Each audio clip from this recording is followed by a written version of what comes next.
básico, são os 12 primeiros versos de Mateus 5. Compensa a gente ler, né? Eu vou fazer uma leitura rápida, está aqui na sua lição. Deixa eu atentar para a hora aqui. Vendo Jesus as multidões, subiu ao monte e, como se assentasse, aproximaram-se os seus discípulos. Ele passou a ensiná-los, dizendo: Bem-aventurados os humildes de espírito, porque deles é o reino dos céus. Bem-aventurados os que choram, porque serão consolados. Bem-aventurados os mansos, porque herdarão a terra. Bem-aventurados os que têm fome e sede de justiça, porque serão fartos. Bem-aventurados os misericordiosos, porque alcançarão misericórdia. Bem-aventurados os limpos de coração, porque verão a Deus. Bem-aventurados os pacificadores, porque serão chamados filhos de Deus. Bem-aventurados os perseguidos por causa da justiça, porque deles é o reino dos céus. Bem-aventurados sois, quando por minha causa vos injuriarem, vos perseguirem, e mentindo disserem todo mal contra vós. Regozijai-vos e exultai, porque é grande o vosso galardão nos céus, pois assim perseguiram aos profetas que vieram antes de vós. Essas primeiras palavras de Jesus no capítulo 5 são sobre a alegria. Quando ele diz bem-aventurados, né, ele está trazendo esse sentido. E você vê que no verso 12 ele deixa isso bem claro quando diz regozijai-vos, exultai. Né? Ele está falando de uma efusão de alegria, uma alegria plena, né? Uma alegria indizível. Né? Exultai, regozijai-vos. Ao longo desse trimestre vamos estudar o famoso Sermão da Montanha, pregado por Jesus nesses 3 capítulos que a gente já falou. No capítulo 5 nós temos a soma de toda a religião verdadeira e os princípios que devem ser observados no reino de Deus. O capítulo 5 se você quiser uma palavra-chave, é alegria. O capítulo 5 de Mateus é sobre a alegria que os cidadãos do reino de Deus têm por causa de andarem com Cristo. É impossível andar com Cristo e não ter alegria. Né? Quanto mais você se aproxima de Cristo, mais você tem alegria verdadeira. Né? Alegria de verdade, né? No sentido mais amplo dessa palavra. Então, ele fala no capítulo 3 desses princípios, né? Que devem ser observados no reino. E esses princípios é por causa da alegria que o cidadão do reino tem ao andar com Jesus. No capítulo 6, os modelos que servem de base para os cidadãos do reino. Modelos de base para quê? Né? Para a conduta ante a sociedade, ante a comunidade de fé, ante aqueles que o cercam. O cidadão do reino do céu é peregrino na terra, é embaixador do rei. Mas isso não faz dele um alien, né? Ele tem dupla cidadania. Então ele tem obrigações para com os outros cidadãos, né? Até aqueles que não são cidadãos do reino também. Né? Ele tem mandamentos de Jesus sobre como agir com essas pessoas. Né? Então ele tem princípios, né?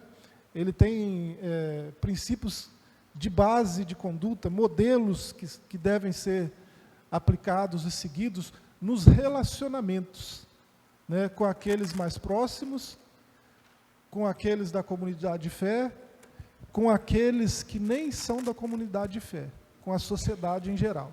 E Jesus, no capítulo 6, vai falar desses modelos que servem de base para esses relacionamentos. Então, o cidadão do reino dos céus, é uma palavra constante, né, no sermão de Jesus, reino dos céus. Esse cidadão tem papel importante na sociedade. Se você quiser uma palavra-chave para o capítulo 6, é comunhão. comunhão. Jesus vai falar sobre o comportamento daqueles que andam com ele, né, e das suas responsabilidades para consigo, para com a sua família, para com a sua comunidade de fé e para com a sociedade. Né? Jesus vai falar isso tudo aí no capítulo 6. Vocês vão ver no decorrer do trimestre. Né? O capítulo 7, as precauções contra a religião falsa e os princípios para uma vida digna dos filhos de Deus. Então, nesses 3 capítulos você vai ver isso. Você quer uma palavra-chave, né, para o capítulo 7, é ética. Né, a gente já leu aqui no texto áureo, e eu já falei de forma introdutória, no capítulo 7, né, todo ele, no sermão de Jesus, você vai ver princípios éticos de conduta. Né? Se no 6 ele fala de comunhão, é algo que é impossível sem ética. Né? A ética só existe por causa da convivência entre humanos. Né? Se tiver um humano sozinho, ele não precisa de ética. Né? Mas se tiverem 2, aí a ética é extremamente necessária. Né? Eu diria imprescindível. Né? Joabe pode falar isso, né? Ele dá palestras sobre isso. Né? Então, a ética é imprescindível, né, para os cidadãos do reino dos céus, aqueles que andam com Jesus. Né? Tem uma maneira correta de tratar as pessoas, né, as de perto e as de longe. E Jesus tem expectativas a nosso respeito sobre essa maneira de tratar as pessoas. Né? Só que muitos de nós vivem a vida como se isso não fosse uma realidade. Né? Muitos de nós, cristãos há muito tempo, não nos comportamos como tal. Né? Isso a gente fala com muita tristeza. Né? Um cristão tem da boca de Jesus as instruções sobre como se comportar em sociedade. Né? E na sociedade que a gente vive hoje, muitos não se dão conta disso. Parece que Jesus nunca falou as coisas que ele falou nesses capítulos de Mateus que a gente está estudando. Né? Eu vou seguir, senão eu fico só na introdução. Né? Vamos dar sequência, nós estamos na página 4 aí. O primeiro ponto, o reino de Deus e seus cidadãos. No 5º capítulo do Evangelho de Mateus, vemos uma multidão que acompanhou Jesus na subida de um monte, onde ele se assentou, rodeado por seus discípulos, e com um discurso solene ensinou a todos sobre o reino de Deus, em contraste com a antiga aliança. Bom, a essa altura, né, o Senhor Jesus já tinha percorrido toda a Galileia. Se você voltar um pouco aí, Mateus 4, né, no verso 23, está escrito isso. Percorria Jesus toda a Galileia, ensinando nas sinagogas, pregando o evangelho do reino e curando todas as doenças e enfermidades entre o povo. Está lá no versículo 23 do capítulo 4. Então, quando a gente está lendo esse capítulo 5, sobre o Sermão do Monte, Jesus já tinha percorrido a Galileia toda, na mesma época que João Batista havia sido preso.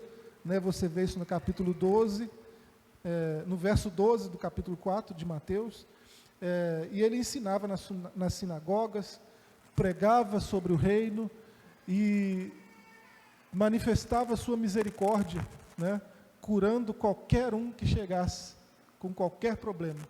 Né? Ele curava todos os tipos de males entre o povo. É lógico, alguém com uma mensagem dessa e com um poder desse, né, atraiu muita gente para se aproximar, ou para ouvir a mensagem, o que eu acho mais raro, né, ou para receber os milagres, né, para ver os sinais. Então ele foi seguido de uma grande multidão.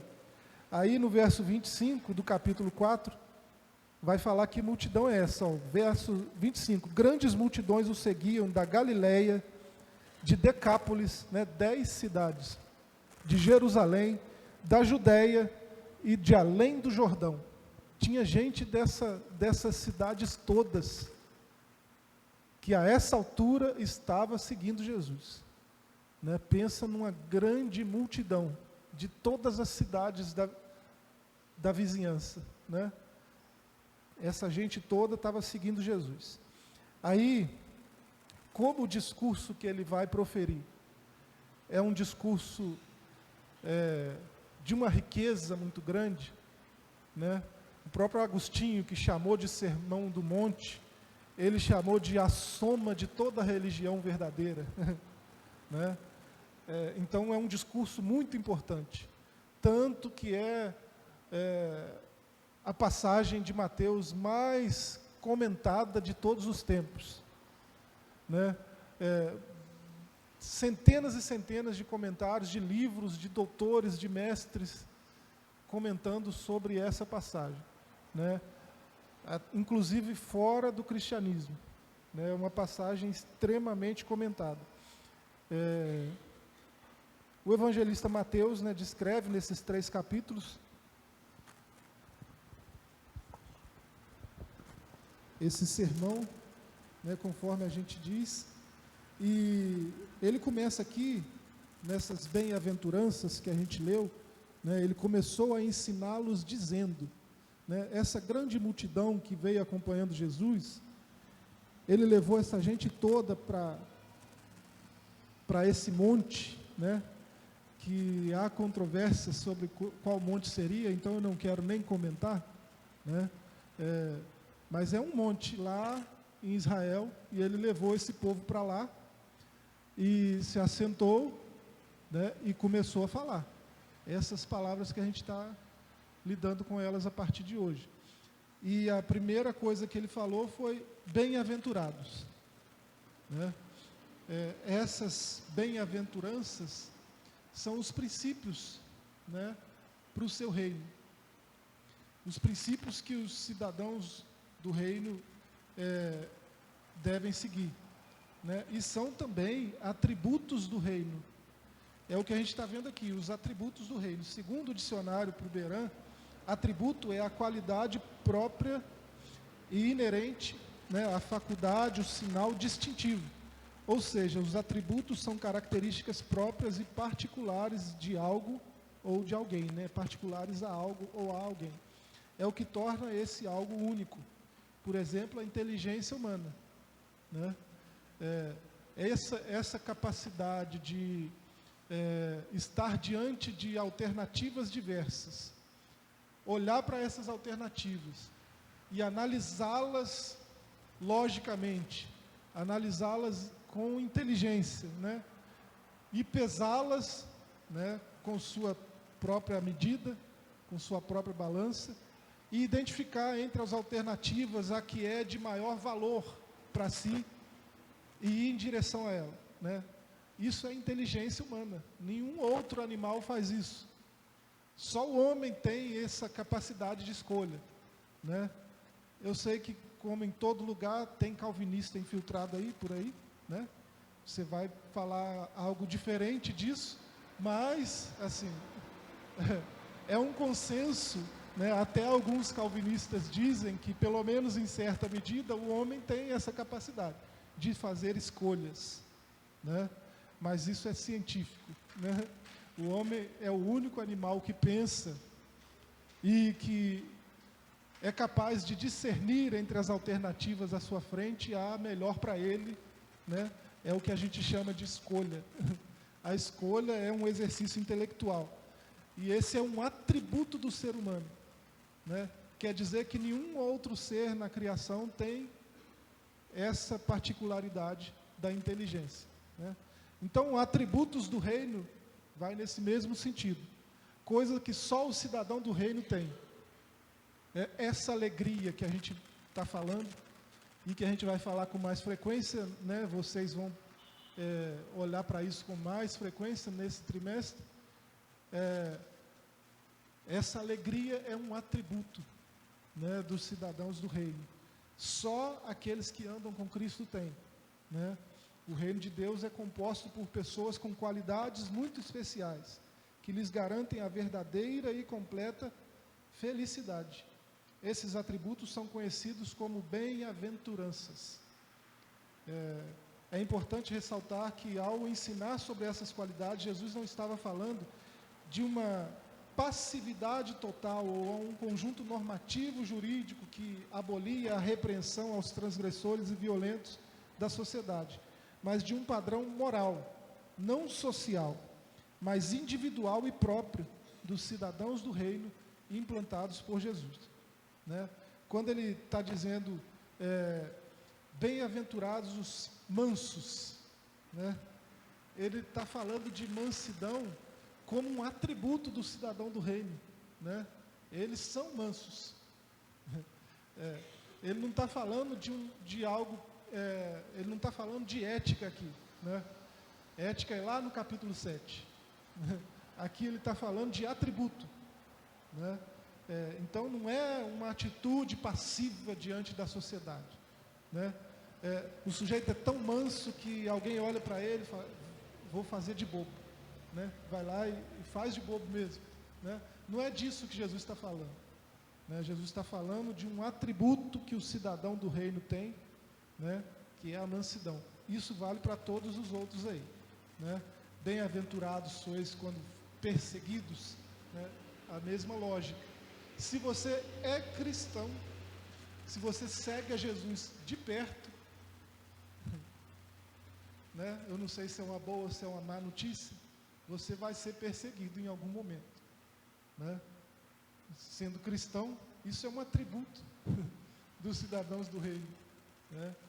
Bem-aventurados sois vós quando perseguidos, né? E ele fala que se você anda com ele mesmo, quando isso vier, essa perseguição, você vai continuar feliz, bem-aventurado, né? Tá vendo? Porque isso não é algo que é uma alegria que vem porque você fez alguma coisa. É uma alegria que faz parte da sua natureza, porque você anda com ele. Então, aconteça o que acontecer, né? Haja o que houver, você vai estar feliz, alegre com Jesus, né? Então, ainda que perseguido, porque isso é um atributo, né? Isso faz parte da sua natureza, desde que você decidiu andar com Cristo. Os papéis dos arautos, né? Eu não vou me estender aí, porque eu só tenho mais 40 minutos, né? Os papéis dos arautos do rei. O rei Jesus ensinou que os cidadãos do reino têm um papel primordial para a inauguração do governo de Deus nesse mundo. Aqui temos mais um contraste formidável. O sofrido e ofendido discípulo de Jesus é o sal da terra e a luz do mundo. Os papéis dos arautos. Jesus tem uma expectativa, né,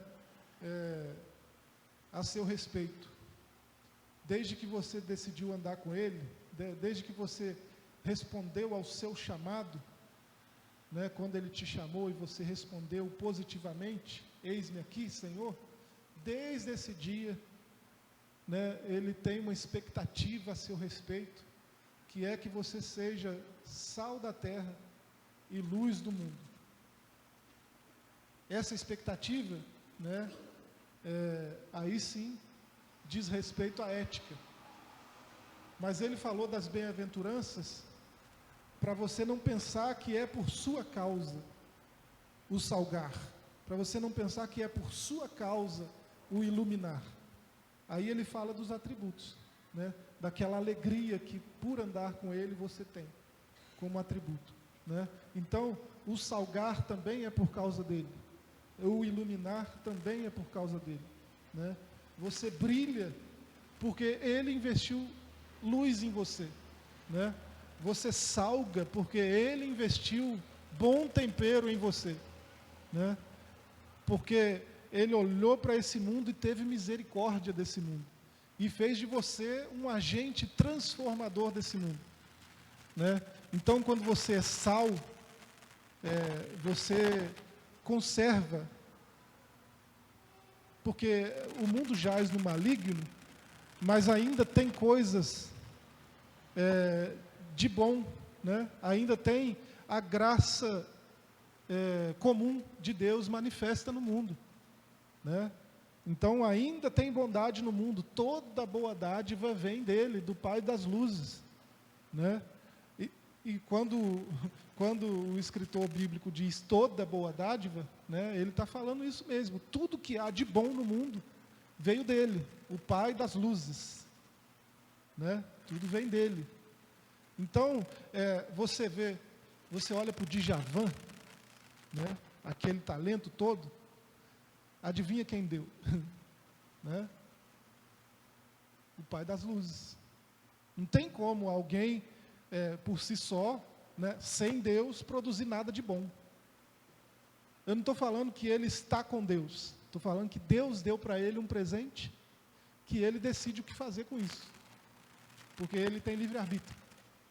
Desculpa os calvinistas infiltrados. Então, só uma brincadeira, tá, gente? Mas eu sei que tem. Todo lugar tem.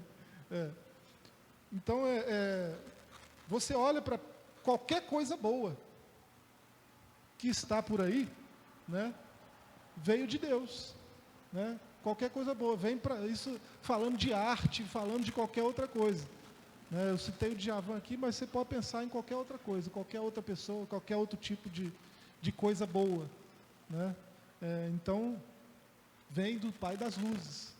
Então, esse cidadão do reino, que o Senhor investiu nele, como agente transformador do mundo, ele tem como papel, né, a desempenhar nesse mundo, a conservação dessas coisas. Né? O sal tem esse papel de conservar, né? Um dos papéis do sal é conservar. Então, é por isso que você é sal da terra, né? Outra função dele é purificar.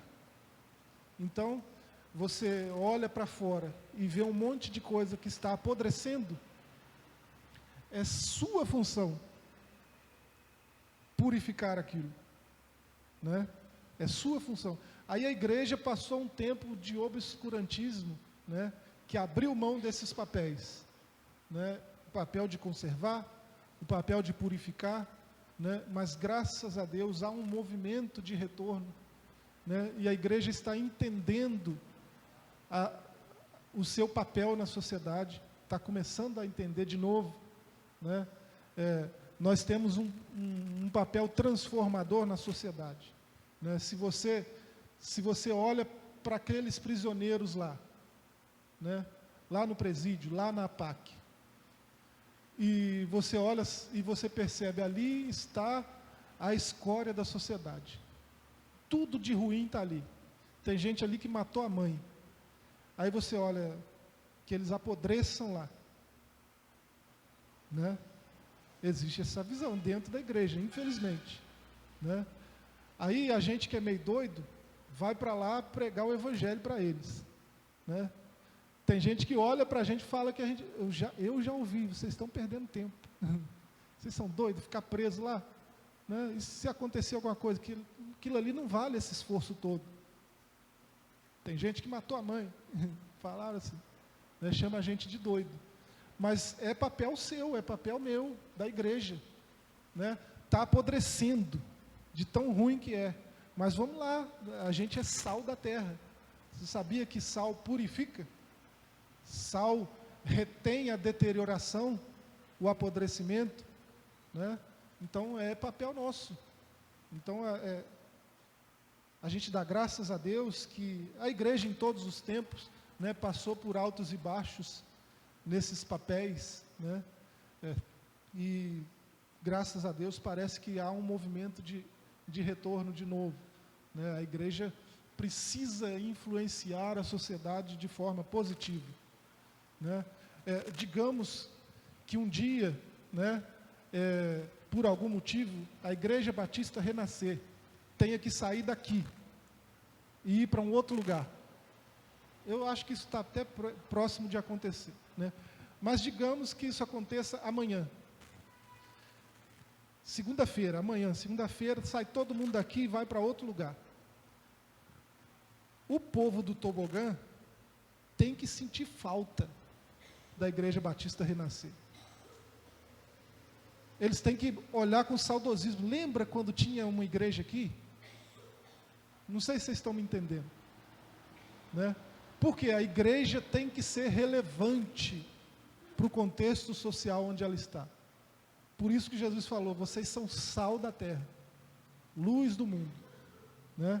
Luz do mundo é no sentido de expor o que está escondido, né? Digamos que aqui na vizinhança, né, aqui no tobogã, tem coisas acontecendo que só acontecem na calada da noite, escondido para ninguém ver, no meio das trevas, né? Se a igreja está aqui, inserida nesse contexto, a igreja tem que ser um luzeiro nesse lugar. A pessoa que peca por aqui por perto, ela não pode pecar em paz. Vocês entendem o que eu estou dizendo sobre sal e luz, né? O papel de um pastor, o pastor Adilson, né? O pastor Adilson não pode deixar você, ovelha da Renascer, pecar em paz, né? Porque ele é o luzeiro que está aqui, né? na frente de vocês. Vocês são luzeiros também, né? Então ele não pode deixar ninguém pecar em paz por aqui, né? E esse é o papel da igreja com relação à sociedade. Luz sobre as trevas. Quando a luz chega, tudo que está escondido vem à tona, né? A gente só está se vendo porque tem luz aqui. Se não tivesse, a gente poderia estar fazendo qualquer coisa que ninguém estaria notando, né? Então esse é um papel da igreja também, né? Os papéis dos arautos são esses. Vamos para o 3, o reino e a redenção. Deles é o reino dos céus. Essa expressão de Jesus não trará soberba ao cidadão do reino, pois todos aqueles atributos e papéis próprios do rei, daqueles que fazem parte do reino, são para que vejam as vossas boas obras e glorifiquem o vosso Pai, que está nos céus, né? Nós somos redimidos para quê? Para glorificar a Deus. Nós somos sal e luz para quê? Para que aqueles que olham para as nossas boas obras deem glória a Deus pelas nossas vidas, né? Glorifiquem a Deus por nossa causa. Então, nós somos redimidos por isso, né? Nada disso é sobre os cristãos, mas sobre Cristo, né? Se você foi chamado de cristão, você foi chamado de cristão, né? Isso é redundante, isso é esquisito de dizer, isso é óbvio, mas é assim. Você estava passando e ouviu uns louvores bonitos, entrou para ver o que era, e Jesus te chamou. Aí Jesus te chamou, você veio para andar com Ele, aprendeu com quem já estava andando com Ele, como que faz para andar com Ele mais de perto, né? Esse é o papel da igreja também. Aí você passou a andar mais perto de Jesus, aí aquele seu amigo, aquela sua amiga, aquele seu familiar, aquele seu patrão, aquele seu colega de trabalho, da faculdade, da escola, né? Olhou para você e falou: poxa vida, mas não é mais o Adilson que eu conhecia. Poxa vida, é outro cara, né? Tem algo diferente aí. Aí alguém disse: não, é porque agora ele é cristão. Então, você foi chamado de cristão. Você não chegou em algum lugar: agora eu sou cristão, né? Não é isso. Se você é cristão, você não precisa dizer que é cristão, né? Você foi chamado de cristão, né? Aconteceu da primeira vez. Paulo passou 1 ano e meio por lá, ensinando aquela igreja, né? Essa passagem de Atos diz que ali, pela primeira vez, os discípulos foram chamados cristãos. Foram chamados. As pessoas da cidade olharam: tem alguma coisa diferente com essa gente, né? Aquele doido daquele Paulo passou um tempo aqui, e depois disso, eles começaram a se comportar de um jeito diferente, começaram a falar de um jeito diferente, né? São outras pessoas. Parece mais com aquele sujeito que andou por aqui um tempo atrás, chamavam de Cristo, Ah, então são cristãos, são pequenos cristos, são parecidos com Cristo, são cristozinhos, né? Esse é o sentido da palavra cristão, né? São cristozinhos. Então alguém te chamou de cristão, não foi você que saiu se declarando, né? Isso é para a glória de Deus. Você foi redimido para isso, para que as pessoas olhem para você e glorifiquem ao seu Deus que te chamou e que mudou a sua história, né? Esse é o sentido da redenção. Aí um ponto, no ponto 4, muito importante, né? É um ponto sensível da nossa teologia, inclusive, né? Com tantas visões tão distorcidas que nós temos hoje, né? Liberalismo teológico, a neo-ortodoxia e tantos pontos conflitantes de interpretação das Escrituras, né? Sem falar de um legalismo, às vezes até assumido, de alguns grupos cristãos. Esse é um ponto sensível. O reino e a antiga aliança. Como esse sujeito que passou a andar com Cristo deve se comportar com relação ao Antigo Testamento, né? Eu já falei alguma coisa aqui nesse sentido, né? O que Jesus falou quando disse: eu, porém, vos digo. Mas eu já disse isso também. Jesus esclareceu que não veio destruir a lei e os profetas. Ele reforçou: não vim revogar, mas vim cumprir. A profecia e a lei foram cumpridas em Cristo, tornaram-se realidade. Em outras palavras, cumprir significa corresponder com palavras e ações para que aconteça tudo o que a profecia e a lei requerem. Então Jesus, ele esclareceu, ele trouxe o real significado, ele trouxe o sentido verdadeiro do que a antiga aliança estava dizendo, né? Ele não veio revogar, mas para cumprir. Dessa maneira, né, aqueles que andam com Cristo devem olhar para a antiga aliança da mesma forma, né? Ela é antiga, mas não é obsoleta. Ela é antiga, mas não é velha, né? Não é Velho Testamento, né? Ela é antiga, mas Jesus mesmo disse aqui nesse sermão que nós estamos estudando: pode passar os céus e a terra. Ele estava falando, né, da Torá, Neviim, Ketuvim, né, da lei, dos profetas e dos escritos. Então ele está falando do Antigo Testamento. Lei, é assim que os judeus dividem o Antigo Testamento: lei, profetas e escritos. Ele estava falando do Antigo Testamento inteiro, a Bíblia que eles tinham na época.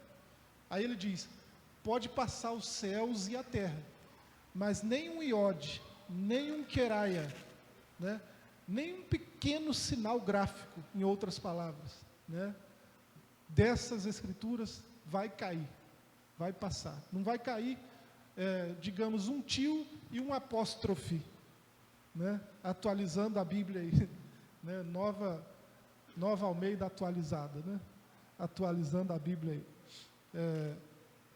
Não é atualizada do Kivitz, né, mas trazendo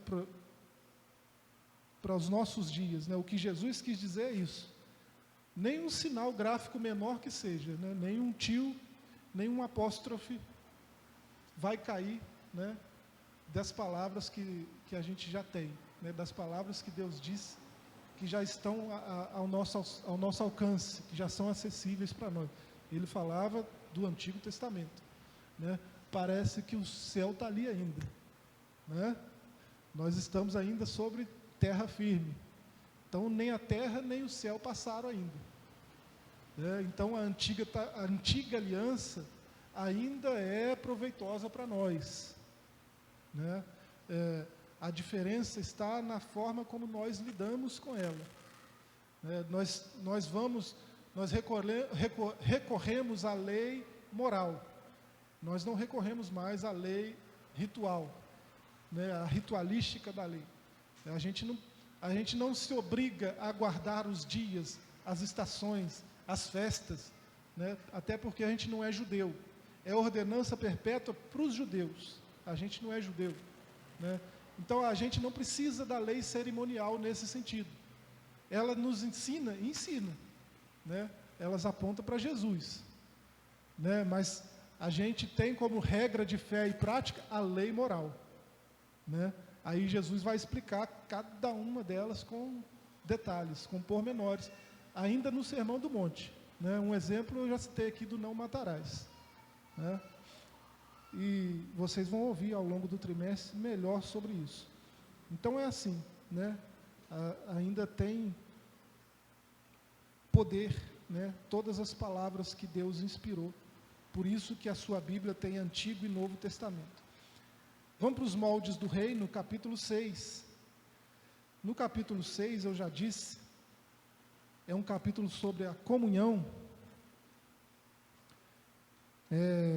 Eu vou resumir porque eu tenho pouco tempo, e a gente resume esse capítulo 3, tudo que a gente falaria aqui nesses tópicos, eu vou resumir para você agora. Se você abrir Mateus 6, verso 31 e diante, está escrito assim, na minha tradução, que é Alfalite: portanto, não andeis ansiosos, dizendo que comeremos, que beberemos, ou com que nos vestiremos, pois é os gentios que se preocupam com todas essas coisas. Porque vosso Pai Celestial sabe que necessitais de todas essas coisas. Mas buscai em primeiro lugar o reino de Deus e a sua justiça, e todas essas coisas vos serão acrescentadas. Portanto, não andeis ansiosos pelo dia de amanhã, pois o dia de amanhã cuidará de si mesmo. A cada dia basta o seu mal.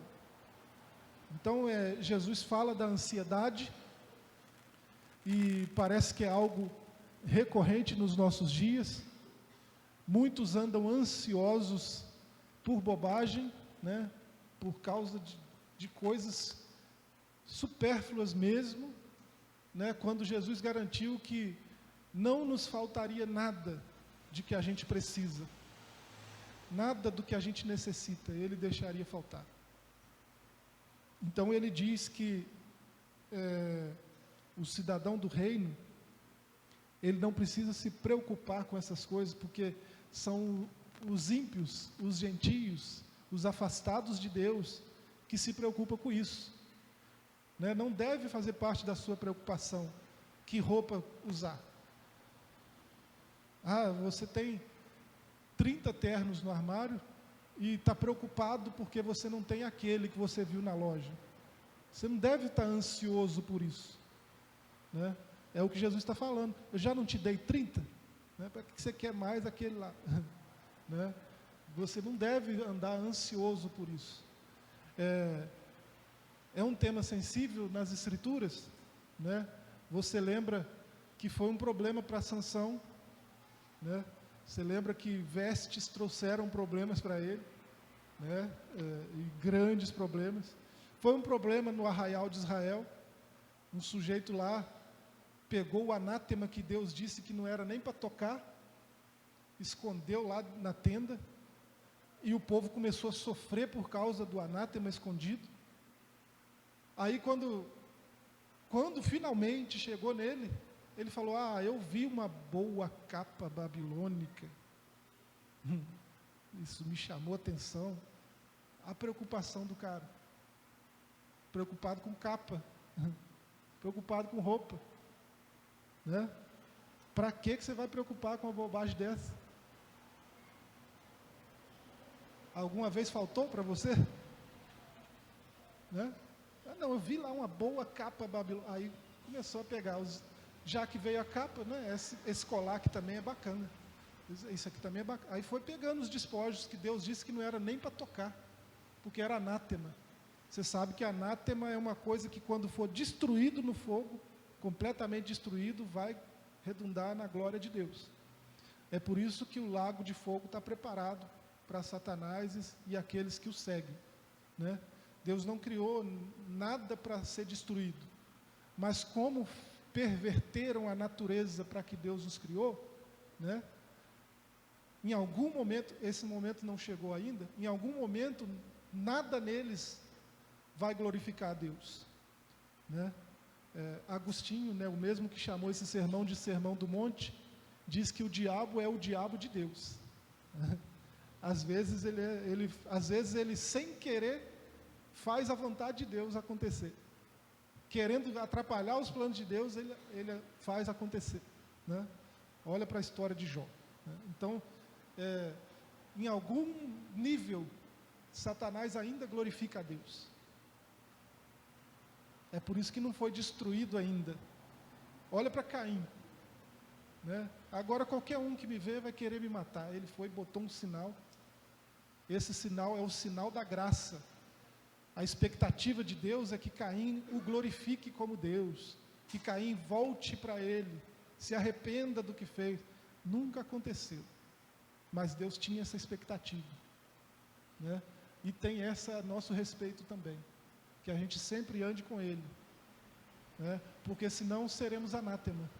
E Paulo diz aos Gálatas que até um anjo de luz, ou ele mesmo, se eu, Paulo, aparecer aí, ou um anjo de luz, trazendo um outro evangelho diferente desse, seja anátema, né? Pensa, algo que quando for destruído vai glorificar a Deus. Você quer ser isso? Você quer ser anátema? Então não mexe com anátema, não toca em anátema, não fique atraído por anátema, deixa isso para lá, né? São os ímpios que se preocupam com essas coisas, né? Lembra da Sulamita? O noivo está na porta com presentes para ela, né? Ele estava numa festança aí, tudo que tinha de bom lá ele trouxe para ela, até o óleo, né? A maçaneta fica encharcada do óleo, né? E ele chama, bate na porta, ó, já tem um tempão que eu estou aqui batendo, tem até orvalho sobre a minha cabeça. E ela pensando assim, eu não estou vestida adequadamente, já lavei os meus pés e tal. Crente não se preocupa com essas coisas, sabe? Isso é preocupação de ímpio. Ah, mas essa roupa, aquela roupa, isso é preocupação de ímpio, né? Crente não se preocupa com isso, não tem razões para isso, né? E vale para todas as outras coisas que Jesus citou aqui, né? Eu estou falando da roupa, que é um tema sensível nas Escrituras, né?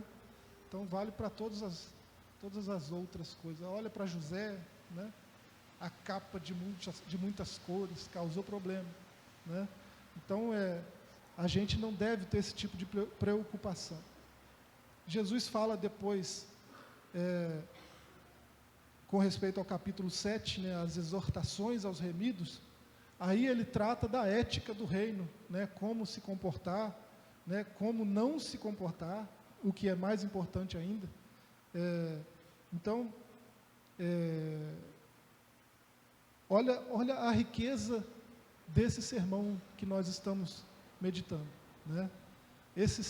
São só 3 capítulos, mas olha a riqueza disso, quanta coisa a gente vai aprender nesses 3 meses, né? É muito rico. Jesus ensinou tesouros preciosíssimos da sua graça, do seu reino, e descortinou mistérios que estavam ocultos, né, desde a fundação do mundo, e ele traz essas revelações à tona nesse Sermão do Monte, né? E se a gente tiver um pouquinho de sabedoria, a gente retém essas palavras e procura o máximo possível se empenhar em viver de acordo com a expectativa de Jesus a nosso respeito, né?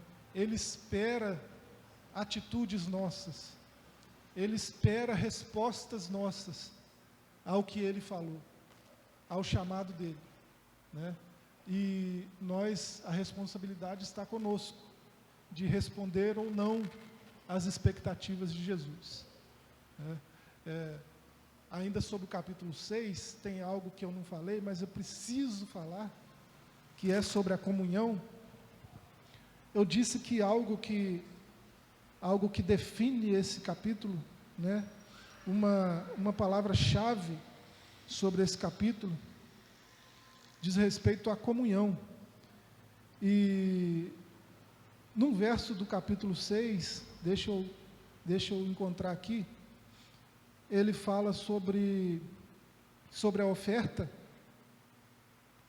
e ele diz que, ou é no capítulo 7, ele diz que se você estiver no altar, com a sua oferta para entregar no altar, e você lembrar que seu irmão tem algo contra você, né?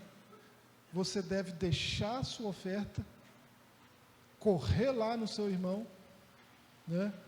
E se reconciliar com ele, e só então vir e fazer a sua oferta. Então, isso é sobre comunhão, e é algo que geralmente a gente não se atenta também, e é algo muito precioso para a gente deixar de lado, para a gente, né, ler superficialmente. Em outra passagem, ele diz que se você estiver orando, falando com Deus, né, e lembrar que tem algo contra o seu irmão, né, lá em Lucas, e aí você lembrar do seu irmão, aí foi você que foi magoado, você que tem algo contra ele, você perdoar ele, né, e só então continuar a oração. Quando Jesus diz essas coisas, o que ele está dizendo de fato? Ele está dizendo que não tem culto sem relacionamento.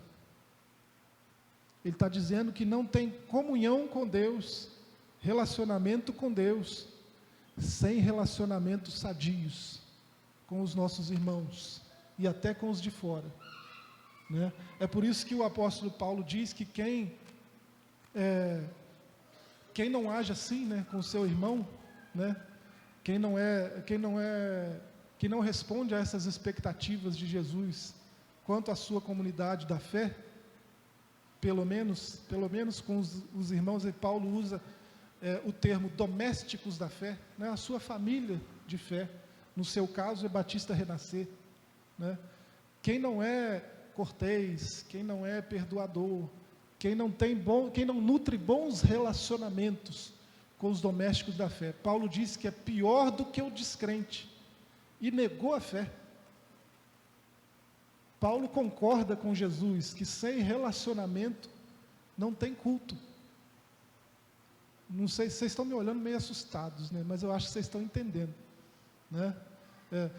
Jesus está dizendo, eu vou simplificar mais ainda, naquele contexto, a oferta era o culto, né? Isso aqui é um culto para nós, mas para um judeu daquela época, ouvindo esse sermão, o que era um culto? Você passar um bom tempo com uma ovelhinha, cuidando dela, com maior carinho, maior cuidado, né? Porque ela não pode ter defeito nenhum, não pode ter doença, nada, então você tem que tratar com o maior cuidado. Depois desse tempo todo lidando com o bichinho, né, você se apega, você sabe a facilidade que a gente tem de se apegar com qualquer animal, né? Depois desse tempo lidando, aí você leva esse bicho lá no templo, o bichinho que você cuidou com carinho, né, se apegou a ele. Aí o sacerdote impõe a mão, né, e você faz isso também, transfere a sua culpa para o bicho, né? O sacerdote corta o bicho, passa nas pontas do altar o sangue lá e faz o sacrifício. O judeu chama isso de culto. Esse é o culto, a oferta é o culto, né? Jesus está dizendo, você veio cultuar, né? Está diante do altar com a sua oferta, aí lembra do seu irmão. Primeiro, você não cultua sem lembrar do outro, né? Para você cultuar, você precisa estar bem com quem está do lado, você tem que estar sempre lembrando do outro. Se você não tem esse hábito, lamento dizer que você não cultua, né? Eu lamento informar, né? Mas foi Jesus que falou. Então ele fala, deixa aí, vai lá, reconcilia, aí você volta e faz o culto, e presta o culto. Jesus está dizendo, não tem culto sem comunhão.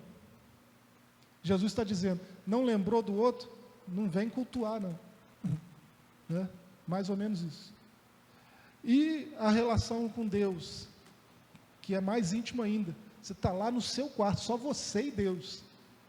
Ele diz: lembra do irmão. Ele te magoou, pisou no seu calo, né? Você até xingou ele de vascaíno.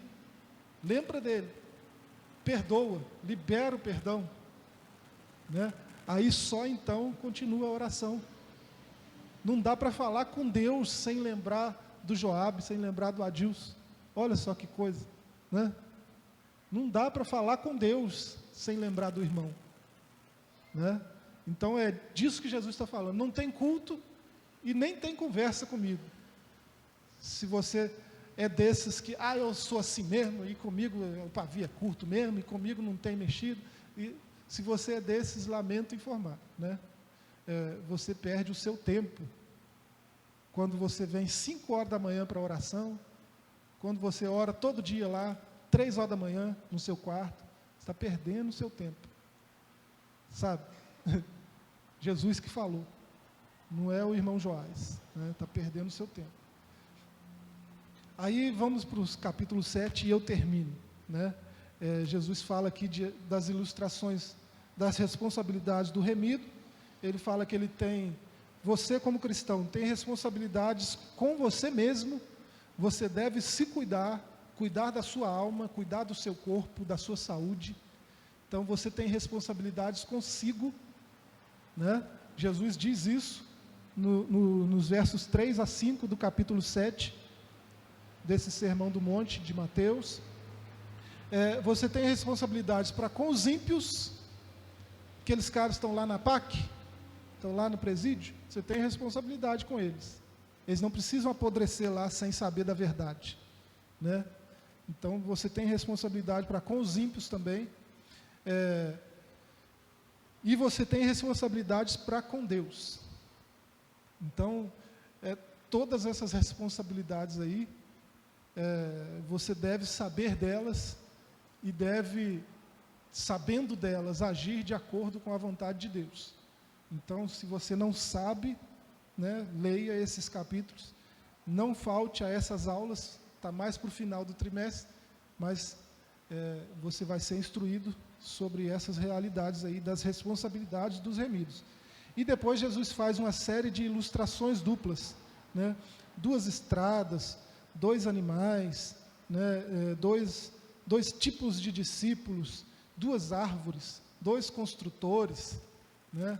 E essas ilustrações todas são para falar da ética do reino, né? Como o cidadão do reino deve se comportar com relação às outras pessoas que o cercam, né?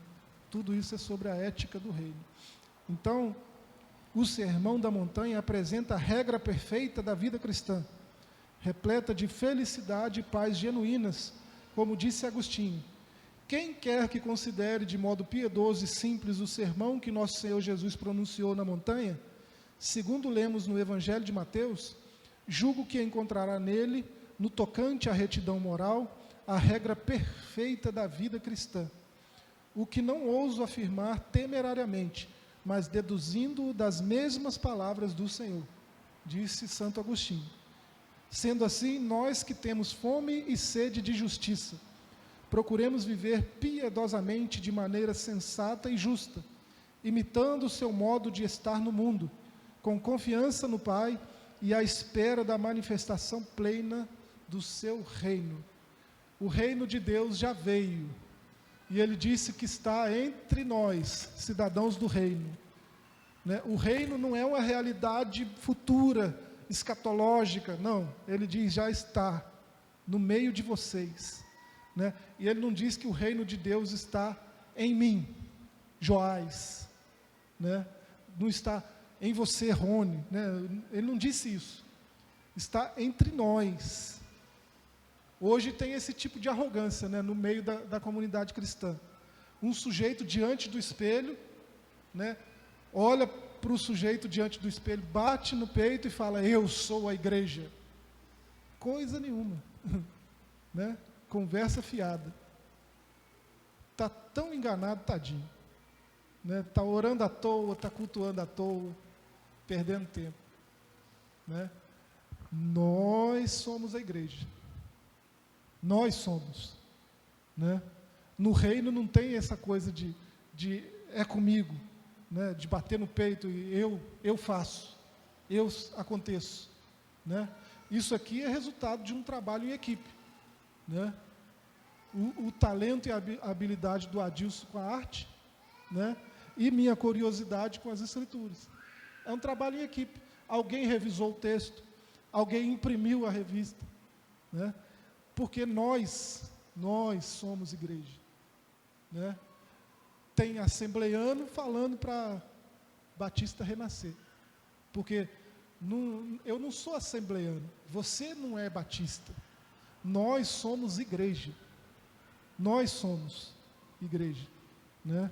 No reino não tem nada de individualismo, né? Jesus manifesta o seu reino quando dois cristãos se juntam, aí o reino de Deus está ali. É assim que acontece, né? Porque a primeira vez que alguém que era nós bateu no peito e disse eu, caiu do céu, né? Eu subirei, eu farei um trono, eu me assentarei, eu serei semelhante ao Altíssimo. Quantos eu o cara disse, né? Ele nem disse, mas está tudo embutido ali. Por que será que ele caiu, né? Porque ninguém tinha dito eu antes no céu. No céu só tinha nós. O Deus que é um, né? Ele é chamado de, ele se refere a nós como Deus. Aqueles que o conhecem chamam de Elohim, né? Poderes. Ele tem poderes, ele é o poderoso porque ele tem poderes. Ele é trino em um. Então é um mistério. Deus não trabalha com individualismo. Deus trabalha com comunidade, né? Por isso que ele nos ensina sobre relacionamentos no seu Sermão do Monte. Que você seja edificado, né, ao longo desse trimestre, lidando com esse conteúdo. Eu quero agradecer de novo pela confiança de vocês, né, pelo prestígio de estarem aqui me ouvindo.